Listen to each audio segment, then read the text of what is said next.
So thanks everybody for joining us this morning. My name is Joe Foster. I'm the Public Affairs Manager here in Santa Cruz County for Kaiser Permanente. And we're really excited and interested to be hosting this conversation today along with the Seniors Council of Santa Cruz and San Benito counties and the Santa Cruz Warriors. This is the second month that our three organizations have hosted this type of conversation on topics of importance to seniors and their caregivers in the community. And today we'll be talking about falls prevention. And from the title, you see we set it up to where we would talk about assessment, education, and ultimately independence and maintaining independence. And today our two discussion leaders are Britt Bassoni of the Seniors Council and Dr. Joyce Orndorff of Kaiser Permanente. I'll allow the two of them to give a brief intro themselves in just a second, but I wanted to mention that we've been talking, the three organizations that I mentioned, been talking for the last 6-7 months about putting on these conversations. And I referenced the one we did last month on social isolation, and we had an excellent turnout, a great conversation. We recorded it, shared it with all of our contacts in the community, and really received a great response from it. So that really energized us and got us thinking we need to continue this on. And so we've been talking for some time about doing one on falls prevention, and so here we are. And what I'm going to do is allow Britt to give a brief intro of himself, and then Dr. Orndorff to follow that up. Great. Well, I want to thank everybody for joining us this morning. And again, my name is Britt Bassoni. I'm with Seniors Council and of Santa Cruz and San Benito counties. And we're privileged to be able to work with Kaiser Permanente and the Santa Cruz Warriors to be able to put on these kinds of productions. And so I appreciate everybody's time and attention this morning. It's a Friday morning, and I'm sure there's lots of places everybody would love to be, but I'm glad you're here with us. So having said that, I guess I wanted to talk a little bit this morning to kind of start things off without getting too far down in the weeds and without getting too blue when it comes to the kinds of alarming statistics associated with falls in the United States around older adults, or actually even internationally. But I wanted to talk a little bit about the kind of the underlying statistics, the human costs involved, and then maybe just a little brief overview of the strategies before I turn it back over to Dr. Orndorff to talk about why this is so important to be talking about now. So I'm going to share screen with you here if I can manage this without too much fuss. And let's see. There we go. And let me get you into the presentation mode. Yeah. There we go. And looks good, Brett. Statistics. Can everybody see my screen on here? Yeah. Yes. So the statistics are pretty alarming, and this is just sort of, okay. These are just sort of 4 points, and there's, just a litany of statistics to back up the kinds of things that we're going to talk about this morning. But I think these sort of cut to the chase and kind of paint a picture of what a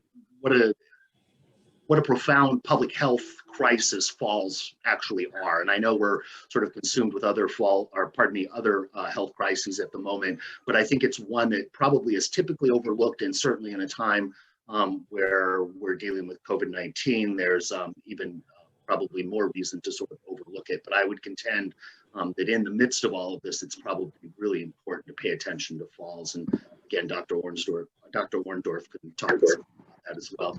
So nearly 1 in 3 Americans age 65 and over fall each year. And there's also additional statistics about hospitalizations and deaths from those and those kinds of things. Another one that I thought was just really illustrative was that every 11 seconds, an older adult is treated in an emergency room for a fall. And although it's not on the slide, I believe it's every 19 minutes, an older adult dies from a fall or from fall-related injuries. Falls are the leading cause of fatal injury among older adults, and that kind of goes to what I just said there. and the total annual cost of fall injuries exceed $50 billion and climbing. Better about taking care of people. We've also then managed to spend a lot more money in the treatment and rehabilitation of people who have falls. So a huge cost, and Medicare and Medicaid shoulder about 75% of these costs. Since so many people fall, it's such a catastrophically expensive, not only physically, but expensive injury to have. And so Medicare and Medicaid end up kicking in about 75% of the total costs of those. The other thing I wanted to do to kind of set the table was to talk a little bit about what those statistics mean, the human costs. Fall-related injuries have a lot of consequences and a lot of repercussions, I guess. And, you know, depending on where you are in your life and what you're doing, those can differ, you know, quite a bit. But a lot of them are pretty standard across the board. So if you're working, if you're an older adult and you're still working and you still need to work, a serious fall can result in loss of employment and income. You can see the slide here, so I'm not going to go over each one, but it also result in ongoing medical expenses and really difficult rehabilitation in many cases. It can result in a fall can result in the loss of personal agency and independence. And I think that's the one that we all kind of keep coming back to, that when you experience a serious fall, the consequences can be that you no longer have agency in your life in the same way you did prior to that fall. You become, and this is kind of, you know, this kind of is a continuum here. It becomes more difficult to return to your own home and in your community. Maybe you have to spend quite a bit of time in rehabilitation, or maybe you can't return to your own home. It's just not the place that's accessible to you given your injury and the aftermath and all of that. It also results then in increased care responsibilities for friends and family, people who you depend on and who want to be able to provide you with the support you need. So, you know, your fall then impacts other people within your circle, or maybe I should say pod these days. And then the loss of ability to participate in the activities you enjoy. So, you know, if you really enjoyed walking, if you enjoyed gardening, those kinds of things, you know, if it's not an activity that you can do necessarily at a table in your dining room or kitchen, it probably is going to be impacted in the aftermath of a fall, or potentially could be depending on sort of, again, how you recover and all. And then fewer opportunities to engage with and participate in your community as well. So the continuum with falls is that if once you've had one, you have an increased likelihood of future falls, which is the next point on the slide, and growing fearfulness and anxiety around future falls. So in essence, what it does is it kind of takes away your, it takes away an individual's ability to sort of perceive risk in a sort of perceive risk in a way that makes sense. You're falling back on your fear and anxiety over another fall, and what happens is there's a tendency to withdraw, to become more sedentary, to not take risks that otherwise were pretty marginal in terms of the potential impact on your health. So, you know, if you had been a walker before, maybe you don't go out walking, which is actually, you know, not a particularly risky activity. But you're more reticent to engage in that because of having had a fall in the past. So, so those are some of the human costs. And then finally, I just wanted to touch really quickly on just broad-based strategies that I know we're going to go back to, and we'll talk some more about later in the conversation. But you know, I just wanted people to kind of to frame this in a larger context. You know, falls prevention strategies are essentially risk mitigation activities, and they're based on an assessment of an individual and their individual situation, and they kind of hinge on the development and the follow-through of an action plan, an individualized action plan. So an example of that would be, you know, we found some, you know, problems in your home that are potential trip hazards. So, you know, that along with your medication management and getting a little bit more active and having more exercise. Those are the kinds of things that would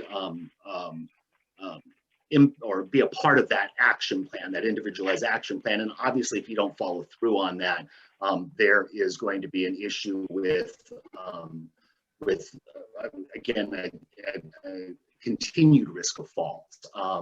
Causes of falls are multi-layered. They typically require multiple ongoing interventions. Even the smaller piecemeal changes, though, having said that, even small changes, though, can make a significant difference. So again, trip hazards in your house, those don't need to be there, and it may not address the medication management issue or the sort of the sedentary lifestyle you lead. But if you could just get rid of those would have a significant impact on your falls risk. So again, even though I say it's multi-layered, I wouldn't discourage people from taking small steps towards making their lives or making their homes and their lifestyles safer. Assessment education, individualized interventions, and ongoing check-ins. Those evidence-based show that the evidence-based programming shows that those are the kinds of interventions that yield the best outcomes. So just educating somebody or just assessing their situation without some of the other components is not going to have the impact on reducing falls in the same way, again, a sort of a broad-based approach would achieve. And then falls prevention and resource support should be accessible, readily available, provided in a language most clearly understood by the individual who needs the service. So again, a good program intervention, a good approach to addressing falls and falls risk. If it's inaccessible, if people just aren't aware of the risk and don't ever tap into it, is not going to change that trajectory at all. And then finally, before I turn it over, I just wanted to say, again, I've mentioned it a couple of times, but falls prevention is really about promoting independence. It's not a glamorous topic to talk about.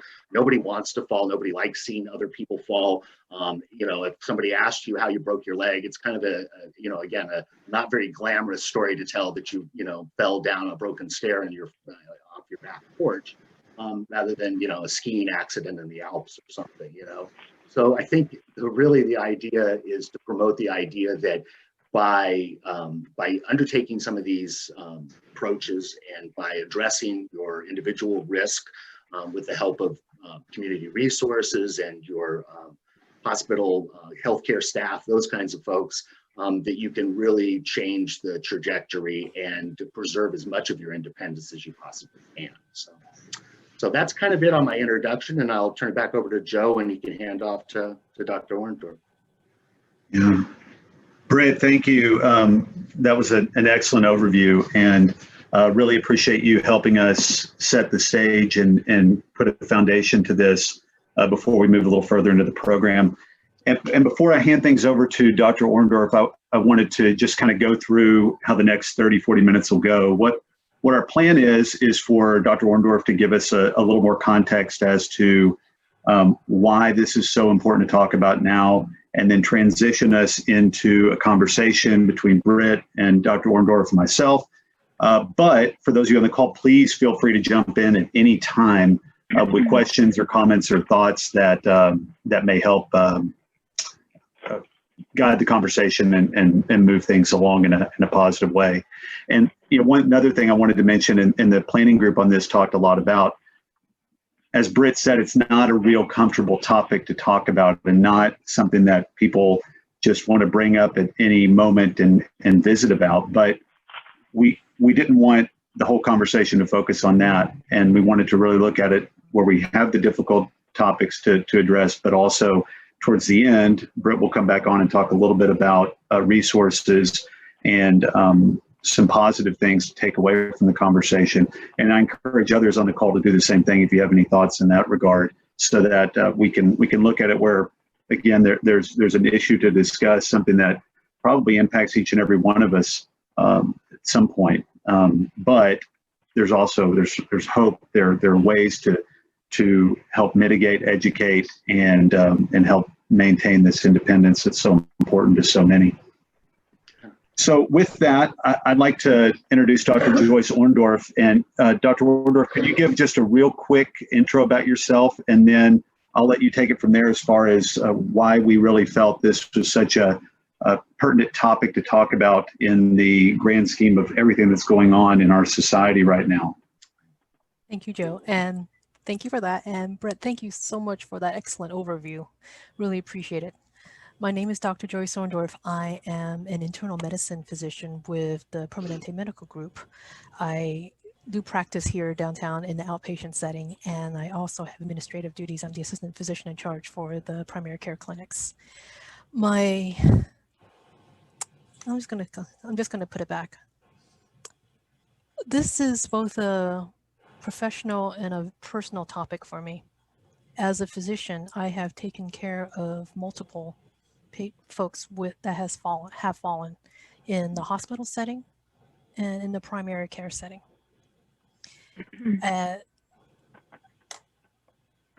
I can't tell you how many of them were preventable, and I can't tell you just the incredible negative impact those falls have had on my patients' overall health, their health outlook, their quality of life moving forward, and the impact on their families as well. It's a big deal. It really is.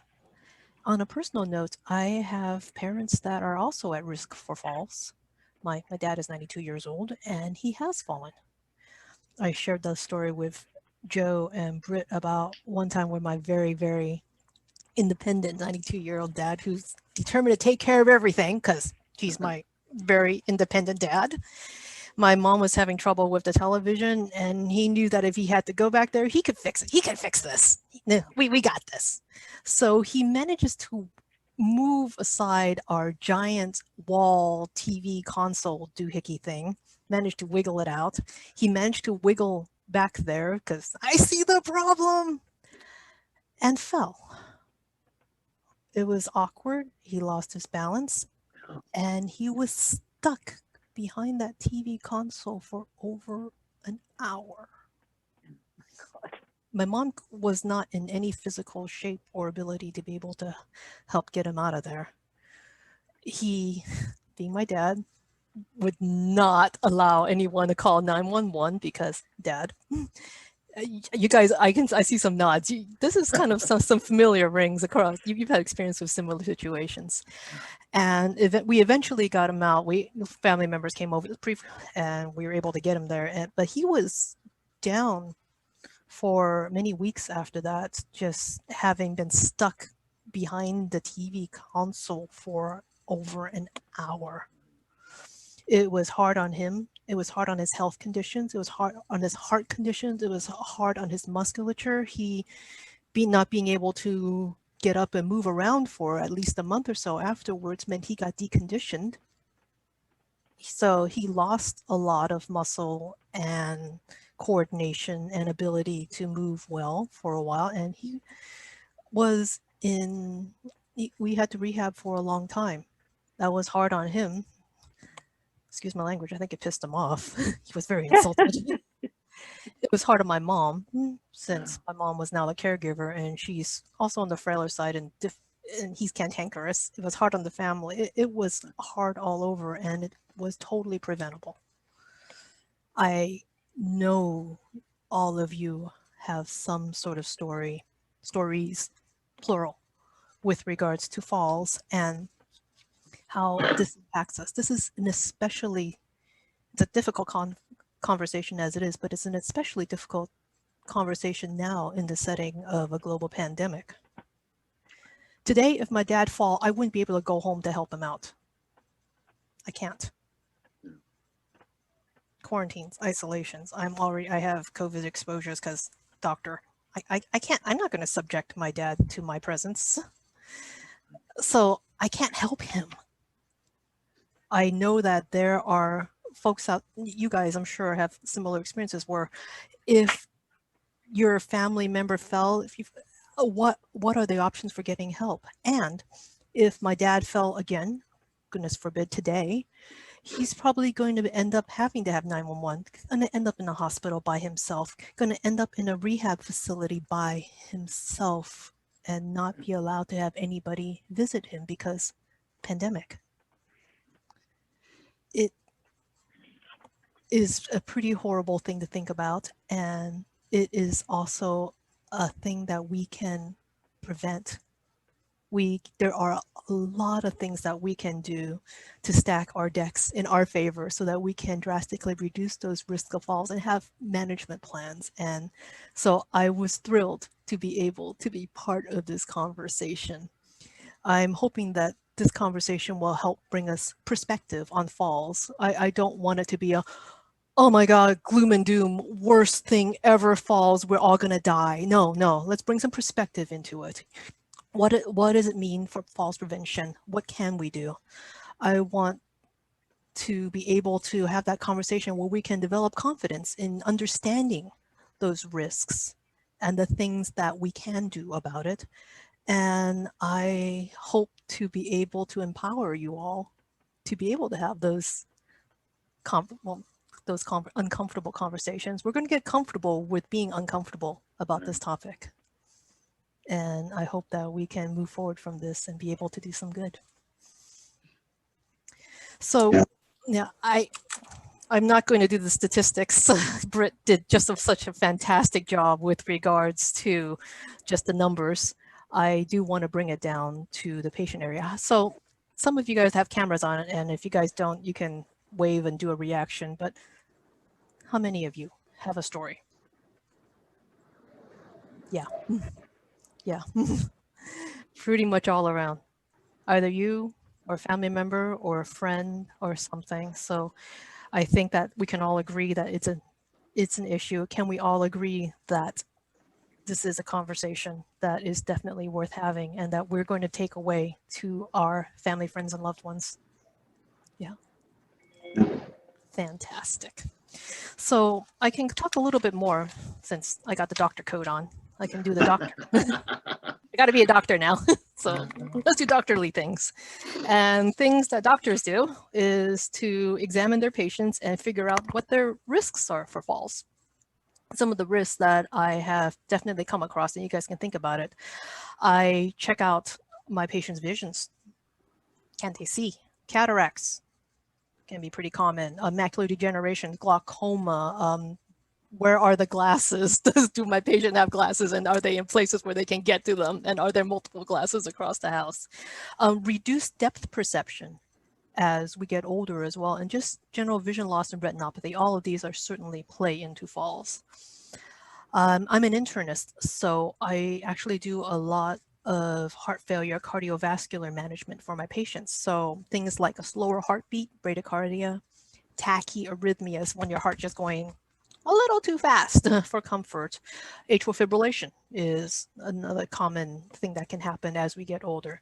Orthostatic hypotension. That means that when your blood pressure shifts between, your blood pressure is supposed to shift when you go from sitting to standing, but if it shifts whoomp too much, you're going to get a little dizzy, a little lightheaded, and just be at a higher risk for a fall. So those are big things. Decompensated heart failure, another big one there. Neurocognitive impairment. So basically a little bit of mild cognitive impairment, maybe a bit of mild dementia. Parkinson's disease, another neurological issue. If a person has had a history of strokes, that can certainly impact you. Any other movement disorders or gait imbalances. For my poor gentleman with enlarged prostates, yes, I'm looking at all of you. It will happen. If it hasn't happened yet, it will happen. It's life. But an enlarged prostate, which is natural, can lead to you getting up and going to the bathroom more often, which is natural. And then you start getting up and going to the bathroom multiple times at night in the dark, tripping over things possibly, not wanting to turn on the lights because you don't want to wake up your sweetie, thank you, but putting yourself at risk. So I worry about that and how can we manage it. Insomnia, sleep deprivation, it's harder to, it seems to get harder to fall asleep and have good night's sleep as you get older. And it's something that we definitely need to talk about as well as the medications that manage that. And we'll talk about that in a second. It's a bit of a beef with me. Depression, especially in this time of pandemic and social isolation. Depressed mood definitely just changes your insight, just kind of puts your judgment slightly to the side and makes it easier for a fall to happen. How many of you have arthritis? somewhere. Pick a joint. It Right, happens. somewhere. Another very natural thing that happens as we advance through life, we get some wear and tear and get some more mileage on our joints, and we start developing some arthritis, which means that we get a little stiffer when we get up in the morning or when we get up after we've been sitting down for a while. Yeah, my back hurts this morning, just saying. It took a little while to get going. But that also definitely puts you at a fall. And then inflammatory arthritis, just pain, chronic pains from other conditions that you may have. Decreased flexibility, another big one. You know, you're not as mobile, you can't react as quickly. Those are things that are intrinsic. That's part of you. That's just your particular makeup, your particular mix of these intrinsic factors as you and I, as we all get older. But there are extrinsic things as well that play into your fall, things that come in from the outside, things that I do to you, like give you medications or other, well, yes, medications. And there are a number of medications that can and has been proven scientifically, we use science, scientifically to increase your risk of falls. Don't ever ask me to give you Ambien. Just saying. If you ask me, we got to have a talk. We got to have a talk about why and what that means. But anticholinergics, maybe your 75-year-old grandmother wants to take a Benadryl because she got bit by a mosquito, not in the wintertime, and it's itching like crazy. That has a profound effect as we get older because our metabolisms get older, the medications stay longer in our bodies, and those anticholinergic effects of that seemingly harmless Benadryl can actually make it much easier for her to fall. Antidepressants, antipsychotics, opioids, Norco, Tramadol, Percocet, all those things really it just alters, changes, slightly slows down your mentation, your judgment, not to the point where, oh my goodness, hello, grandma, you still there? But just enough that your risk of fall is higher because that split-second decisioning is no longer split-second anymore. It makes a difference. It really does. Heart medications, beta blockers, when you have multiple medications, just a combination of multiple medications, polypharmacy, huge effect. And this is definitely something that your friendly neighborhood doctor would love to have a conversation with you about to see how we can optimize your meds to keep you safe and healthy. Footwear. I can't fix your footwear, but boy, can I give you a look about it. We spent a lot of time on our prep call talking about footwear. Footwear, yeah. It's really comfortable to wear, even just innocuous things like a backless shoe, mules, things that you can just kind of shuffle around because you can just slip right into them. Slippers. Then there are shoes that lack enough support that you're kind of flopping around in it. And then there are my patients that love their cute shoes. I have an adorable 83-year-old lady. She always wears these heels. She has to. She always does. She's always impeccably dressed. And every time I see her in the heels, I go, oh, no, because she's also a little bit frail. And when I watch her, she walks into the clinic. I worry that a wind is going to blow over. And I was joking about this with Britt and Joe on our prep call, but I have to point out that this is a post-op fracture shoe. It is not cute. It is not pretty. I don't want to see you in it. So let's figure out what we can do with our cute footwear such that we don't end up in this footwear. Just saying. But then there are things that we don't really think about as well, like socks. How many of you have ever gotten some cute socks for a birthday or a Christmas coming up and whatnot? Yeah. I've slipped on my stairs wearing socks multiple times. He's cute. They have paws. They look pretty. Cool. And these are the slipperiest little buggers on earth. Oh my gosh. Yeah. And my mother got these for her birthday once. I think Clay went to go get his fuzzy socks. And And especially in the wintertime when we all want to stay warm, and as we age, we tend to be more susceptible to cold. We're going to wear these socks to bed, and Yeah. we're going to get up in the middle of the night to get a drink of water, go to the bathroom or something like that, and it just sets us up for fall. Yeah. But aren't these cute? They have paws. And they can kill you. Just saying. And that leads to environment. And Britt also talked a little bit about that too. There we go. There we go. Dogs. Oh my God, look at those slippers. The mallard it's slippers. Slipper's confession. Mallard slippers. Talk about deadly, you know. Love it, Clay. Thanks for sharing. Eat your heart out.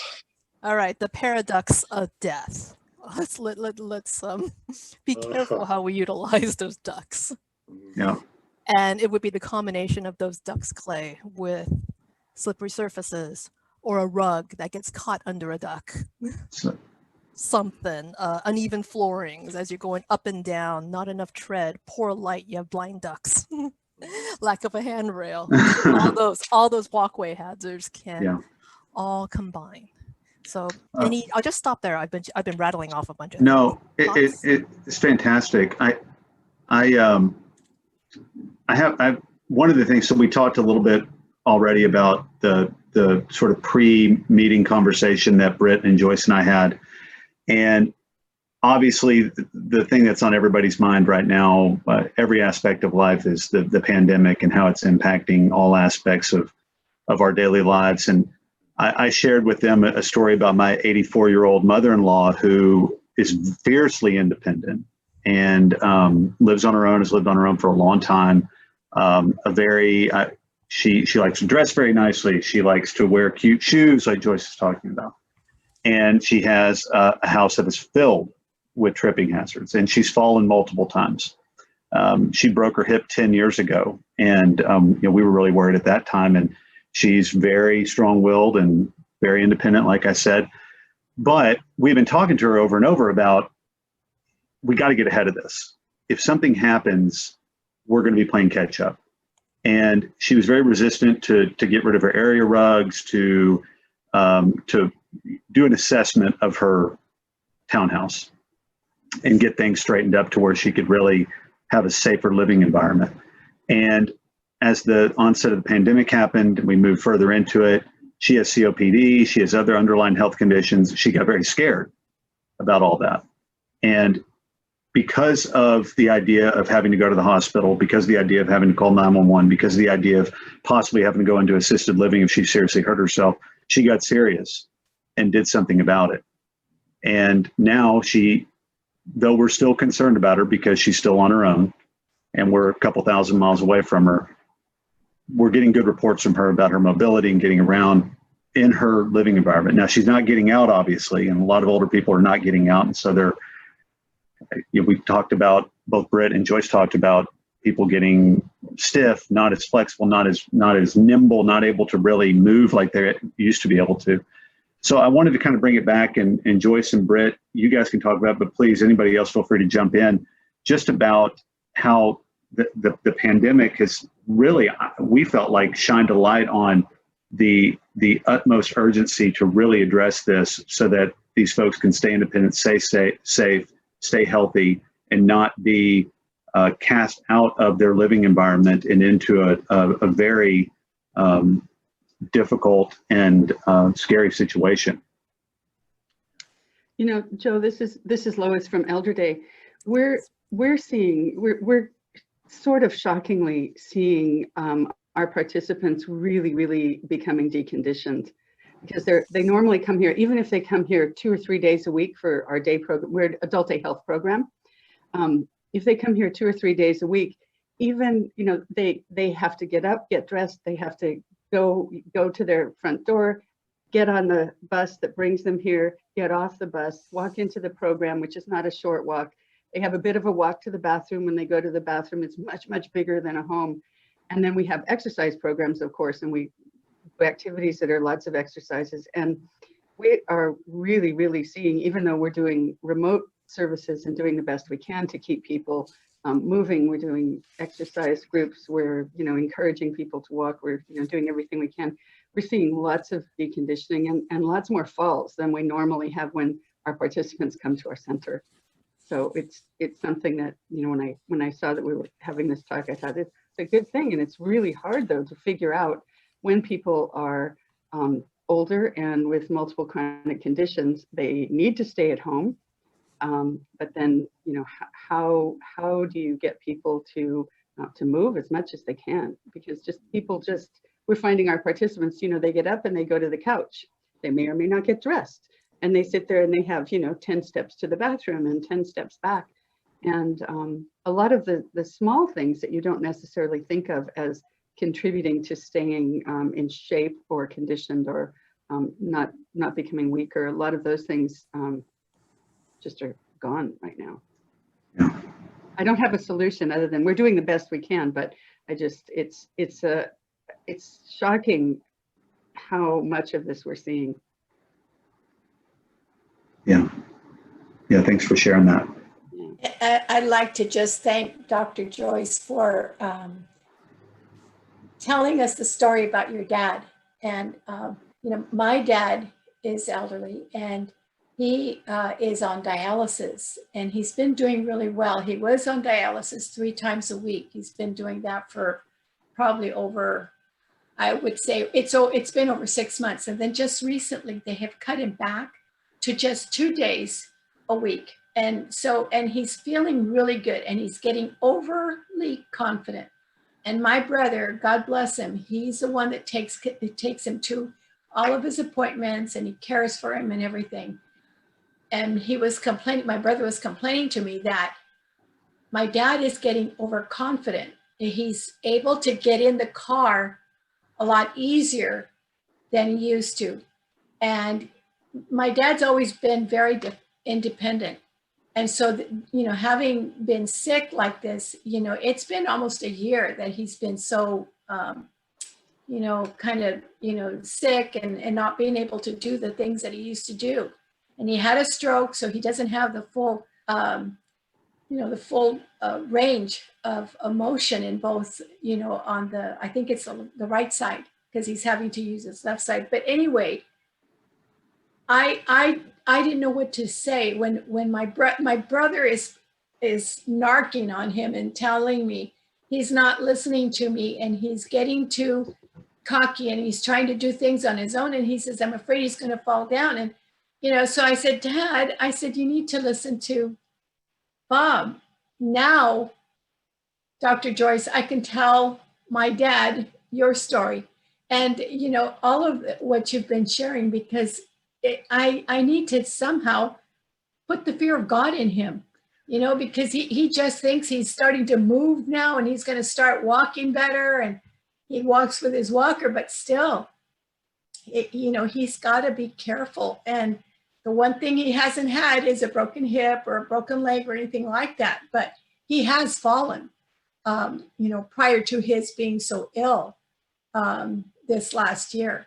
And so, you know, thank you for sharing. You know, It's a delicate balance, though. Yeah. Independence and that fall risk. And we definitely don't want to ever be in a position where we take away Dad's independence. I think that'll just break my dad. And Yeah. I don't want him to just waste away that way. However, how can we help set things up such that he can still have independence, but be as safe as possible? And that's, again, a very delicate and can be very individual about balance. So Britt, what do you suggest I do with my dad? How can I tell him, you know, to listen to my brother? And you can make me play the bad guy or make your doctor play the bad guy. Go see your doctor so that your doctor can say what you can and cannot do. I am happy to be the bad guy in this thing. And you can say, listen to your doctor. But it would be helpful. There are resources such as a falls assessment, you know, like through a physical therapist, to be able to see, well, let's get an idea of what Dad can and cannot do, and just how much of a risk that he may be. Medication review. Is there anything else that we could do to not affect his cognition? That safety check around the house. But just that assessment of, well, what can dad do safely? Yeah. It kind of brings up the idea that you don't know what you can't do till you can't do it anymore. And I was thinking about, being sort of emboldened by the fact that I only have to put up Christmas lights once a year. And hey, last year it was no problem. But to go and do it this year, I don't know that I want to be getting up on the ladder and doing that. I love the Christmas lights, but maybe I should put my time and energies into continuing to walk and, play with the dog and those kinds of things. And let somebody else get up on the ladder. I can pass them the lights. I can, pass them the clips they need to get them mounted to the eaves and all of that. But I think it's really hard to sort of stop doing something that you have had either a love for or that you have done basically all your life just out of a sense of routine or commitment or the other. So I understand what you're saying, Mary. It's really hard to sort of prevail in that argument with somebody about, maybe it's time to put that aside and let somebody else do that. Yeah. My dad still walks every day to go get the newspaper. It's a thing. Newspapers. Remember those things? And I'm encouraging that with mom together, because I want him to walk. I want him to get out. I want him to get some sunshine. I want him to get some fresh air. Those, Lois pointed out, just those tiny little routine things that it's like it's a walk to go get the newspaper down the block. Huge, big deal in maintaining that strength, that balance, that neuromusculature connection. So we do want dad to do what he can do. I'll also say that after the big fall, my mom decided to take up Tai Chi. I'm thrilled. She's doing it at home in front of the television. It's fantastic. Totally a fan. So I think all of us here, I think we wouldn't be here unless we have some sort of personal connection to this. When Joyce asked the question earlier, I think everybody raised their hand. And the other thing that we talked about in our prep call a little bit and wanted to bring up here today, Joyce, you mentioned getting comfortable talking about something uncomfortable. And I know from personal experience when my parents were caring for my grandparents, and then again, I didn't want to invite my mother-in-law to this call. I thought about inviting her, but she probably would not appreciate the fact that I'm using her as a story sounding board here for myself. My dad. She would not be. But I know from what my parents told me about caring for their parents, and then what we've faced with my mother-in-law, a lot of secrecy and not wanting to disclose issues, disclose incidents that have happened. Right. And, I guess my question would be for Britt and Joyce and really everybody here on the call, what are some things that can be done to sort of help make people more comfortable talking about it and not feel that talking about it going to jeopardize their independence? And I think that's where my mother-in-law really comes in. She's scared to tell us what's happening because she thinks that we're immediately going to say, well, that's it. You can't live on your own anymore. And I think that's her story. We don't feel that way, but I'm just curious to get your thoughts on sort of that scenario, that situation, and how things can be handled in a positive way for everyone involved. Well, it is hard to talk about these things because you're right. People start worrying about this is all about taking away my car keys. This is all about taking away. And it's not. It's a conversation about how we can preserve independence, preserve quality of life, and being able to still help you facilitate what can we do to work together so that you can still go about your daily duties to reduce those risk of falls. It is not about taking away. It's about being mindful. These are not removing a trip rug is not rocket science. I did not go to medical school to talk about removing trip rugs. This is horse sense. This is just being able to say, okay, let's take a look. What can we do so that you can still walk to the grocery store walk to get your newspapers every day because we want you to do that. How can we preserve your independence? And I would always try to frame the conversation starting from that perspective. Right. It helps. It helps a lot. Yeah. And I guess I would just add that I think it starts from a place of empathy. I think we can all imagine what that looks like, but I think we've all had probably instances in our lives where we've been dependent on others or unable to do something that we, sort of took for granted prior to whatever had happened. And it's sobering. It's frightening. It's there's a loss of pride, a loss of independence, a loss of agency in one's life. And I think anytime you put somebody in a situation like that, they are going to react with fear. They're going to push back. There's going to be a tendency to want to deny that there's an issue. But I think you can circle back around to the kind of the old-fashioned notion that an ounce of prevention is worth a pound of cure, and that for some small incremental steps, and again, you don't have to throw it all at them at once. You can change that risk profile enough to make a difference, and maybe enough to give that individual the confidence they need to take on the next task. So if we declutter a home, if we pull up the throw rugs, get rid of the extension cords and socks and all of that, that maybe we're more apt then to think, well, what more can I do? And then what more you could do would be to invest personally in some exercise, balance, strengthening programs. Get your house retrofitted with grab bars or modified with grab bars or handrails. So there's a lot to be done. And I think picking and choosing where you as a caregiver or you as somebody who's concerned about someone else, or even for yourself, where you pick and choose to wage those battles makes a difference. And you don't have to do it all at once, even though it's multi-layered, as I said earlier.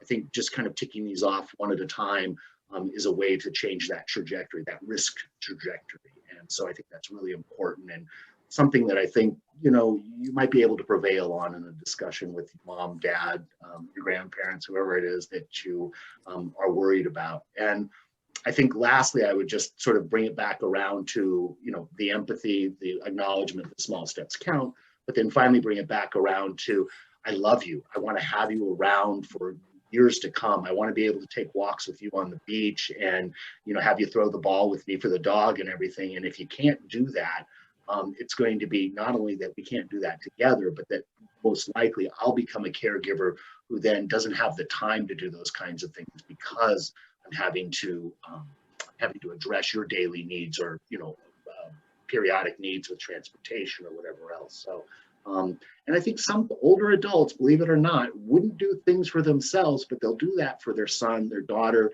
the person who cares about them. So to, I think, put it in those terms, how valuable they are to you and how it'll change your relationship and your ability to provide support and care to them is really important to point out. But I add one thing to that I'm struck by often, and it's sort of it's an interesting balance that we have to work with in terms of falls and talking to people about falls. In that, my understanding is that the biggest risk factor of all for falls is being afraid of falling. And I remember my mom was terrified of falling, and she was in danger because she was so tight and stiff and taking tiny little steps and it made it really clear to me how that's, I mean, it's just an interesting thing that I don't think has been mentioned. And I think that by helping people do some, get some exercise, do Tai Chi. Oh my gosh, yeah, Tai Chi and Qigong and all of those things. I think that can really help people. And you can talk. I've found that with our participants, sometimes talking to them about that, saying, one of the biggest risks of falling is being afraid of falling. So let's get you strong so you're not afraid of falling. I love that tone. I love the way you spin that. You're right. The fear of falling, like you said, leads to self-activity restriction. You don't want to do it. You're scared to do it. And that's just going to accelerate any functional decline that's maybe already in place. You get more and more deconditioned. And just psychologically, folks that are all really scared of falling, they probably have poor overall mental health, anxiety, depressions. They're worried and getting to the point where they're going to have some reduced independence and just a poorer sense of their own self-help. So I love how you spin it around. We want you to be confident. Okay, falls are bad. We get that. We definitely appreciate that. How can we move forward so that we reduce your risk of falling? Yeah. Yeah. Yeah. Do something about it. I love the empathy, that you guys are talking about and the approach. And one thing that worked with my dad was to approach it by saying things like, Dad, I know you don't need grab bars now, but you will soon. So let's get them in place so you're used to them and know how to use them. And then when they're needed, it's already ready. So you have these things in place as you age, and then bring his wife into it and say, and that way Marcia doesn't have to worry, or that way I don't have to worry. So I think those are good things. And one thing that resonated that I thought was really interesting earlier was the statement about we don't know what we can't do until we can't do it. And it, in honor of the Warriors being a co-sponsor of these workshops, we often, I think all of us, or those of us that are sports fans at least, wonder why players stick around past their prime. Why did we have to see Willie Mays when he couldn't really play anymore? Why did, all these guys fade and have really bad last years? And I think it's just kind of the progression of not knowing what you can't do until you can't do it. Because, all those guys were great players for their entire life. And then suddenly they can't do it anymore, but they don't know it yet. And they kind of have to find that failure to realize, hey, I'm no longer Dr. J dunking from the free throw line. It's time for me to step aside, or, whatever that challenge is. So in some ways, the reason I bring that up is I think it's a relevant thing to have that conversation with ourselves or our parents, that, we have to realize that even if we think we can do everything now, there will come a day when we can't, and we're not going to know that. So, preparing for it or anticipating it is kind of a way to come to terms with it, because I think all of us have that realization too late. Again, just like Britt said, we don't realize what we can't do until we can't do it. And usually we don't realize we can't do it until we have a fall or something traumatic. So, if just changing that mindset to buy into that a little sooner. Yeah. Thank you, Clay. Yeah, that's great. Yeah, Gus. I know Gus has got his hand. Yeah. Yeah, hi there. I think you guys can hear me. Yeah. My name's Gus. I'm the program director for Companion for Life. We're a program of the Seniors Council, and I think everyone here knows we've been providing emergency response systems at a local level for about 30 years now in the county. But even then, we've been doing this for 30 years. There's still little more awareness that we would like to present.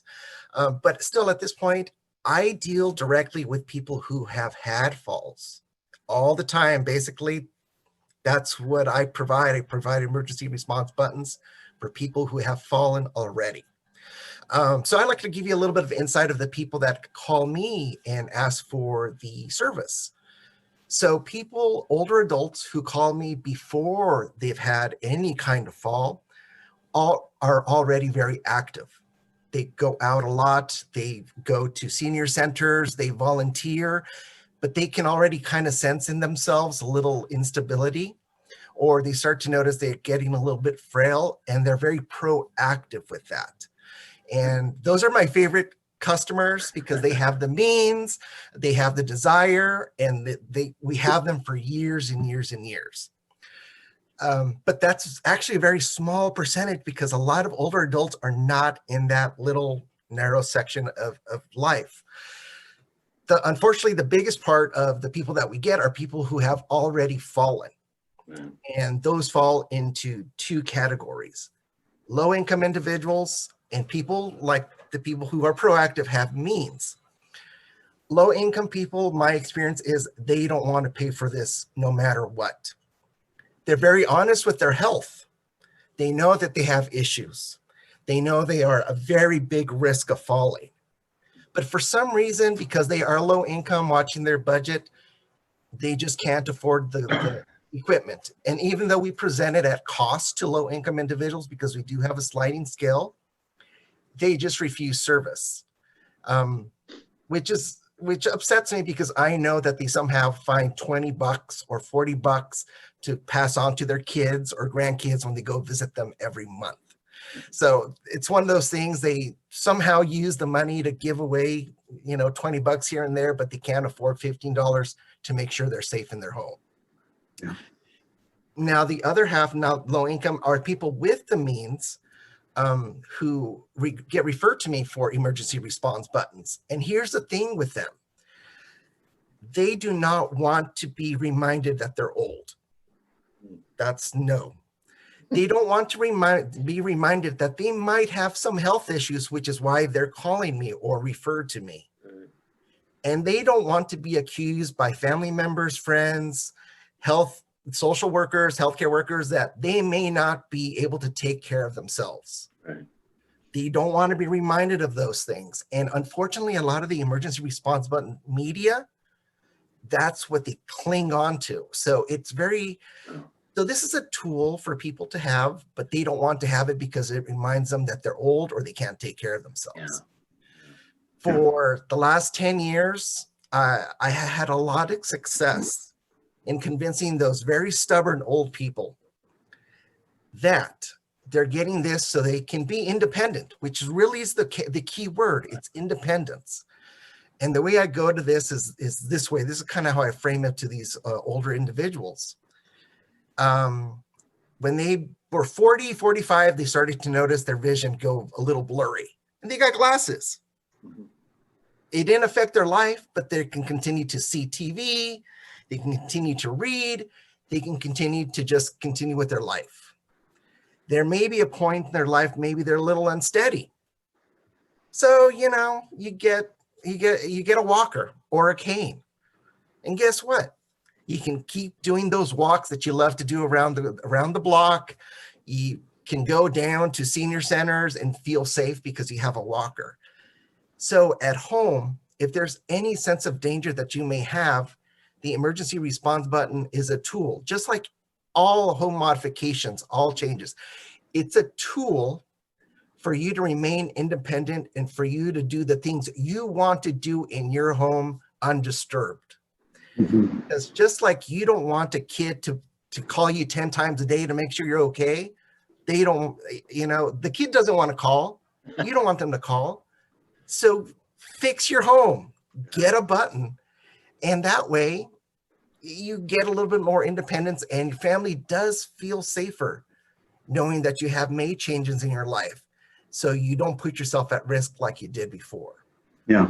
So that's kind of what I try to tell people. I just don't want to remind them of how old they are or if they're sick, but I want to present them tools for them to continue to live in their home safely with dignity and independently. So just wanted to throw that. Gus, no, thank you, Gus, for that. And thank you for sharing. And I think that's we're at 11 o'clock. I think that's a good way to wrap up. I want to finish by thanking Britt Bassoni and Dr. Joyce Orndorff for helping lead this discussion and thanking each one of you for being here. I'm going to hand it over to my colleague, Rick Barr, who is going to wrap things up for us. But we'll be back next month, and I'm sure Rick will mention that too. We are in topic development right now, so more to come on that. But thanks, everybody, and I'll hand it over to Rick. Thank you, Joe. And thank you all for joining the call today. Special thanks to our partners, the Senior Council and the Santa Cruz Warriors. Thank you, Dr. Joyce Orndorff, for your expertise on the subject matter and sharing the personal stories that you did. Britt, a great presentation. Thank you as well. And Clay, it's always a pleasure to work in collaboration to have these types of programs. And as Joe pointed out, we'll do this again next month. Stay tuned for that. This particular event has been recorded and will be available, after the call. I wanted to also mention, in the, hang on just a second, in the chat area, for those of interest of the KP Medicare Senior Advantage Program, there's a really good resources on kp.org/Medicare or number to call to get additional information on that. But for the entire group, I want to thank you for your time in attending this call. And I want to wish everyone a safe, healthy, and joyous holiday season coming up. Thank you. Thanks.